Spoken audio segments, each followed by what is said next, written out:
کبھی کبھی ہماری اداسی کی وجہ ہماری اپنی سوچیں ہوتی ہیں جو ہمیں اندر تک کھا جاتی ہیں۔ جب کسی سے بات کرنے سے سکون ملنے لگ جائے تو پہلی فرصت میں اس سے دور ہو جاؤ۔ گلزار صاحب کہتے ہیں بوڑھا ہونے میں کوئی دیر لگتی ہے، ایک ذرا سا غم لگ جائے تو آدمی بوڑھا ہو جاتا ہے۔ محبت اگر حقیقت ہے تو بدصورت سے کیوں نہیں ہوتی؟ ہم جن کے عشق میں خاک بنے پھرتے ہیں وہی لوگ جوتے کی نوک پہ رکھ کر ہماری خاک اڑا جاتے ہیں۔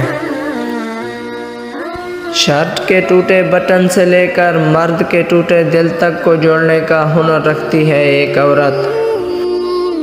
ہاتھ پکڑنے اور تھامنے میں بہت فرق ہوتا ہے۔ پکڑنے والے کی پکڑ چاہے کتنی ہی مضبوط کیوں نہ ہو وقتی ہوتی ہے، جبکہ تھامنے والے ہاتھ تا حیات ہوتے ہیں۔ عشق کے 40 درجات ہیں جن میں سب سے چھوٹا درجہ اپنا سر اتار کے محبوب کے قدموں میں رکھنا ہے۔ پیسہ آ جانا، مشہور ہو جانا کامیابی نہیں ہوتی، 5 وقت کی نماز پڑھنا اور اپنے رب کے قریب ہو جانا کامیابی ہوتی ہے۔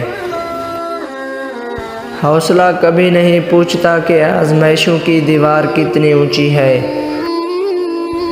کہتے ہیں کہ رزق عورت کے مقدر کا اور اولاد مرد کے مقدر سے ہوتی ہے، لیکن وقت نے کیا پلٹی کھائی ہے کہ مرد اولاد نہ ہونے پر عورت کو چھوڑ دیتا ہے اور عورت رزق نہ ہونے پہ مرد کو چھوڑ دیتی ہے۔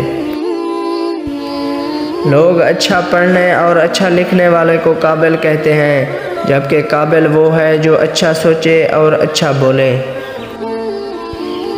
وفا کے تذکرے بس رہ گئے کتابوں میں، ستم تو یہ ہے کہ اب کتابوں کا بھی دور نہ رہا۔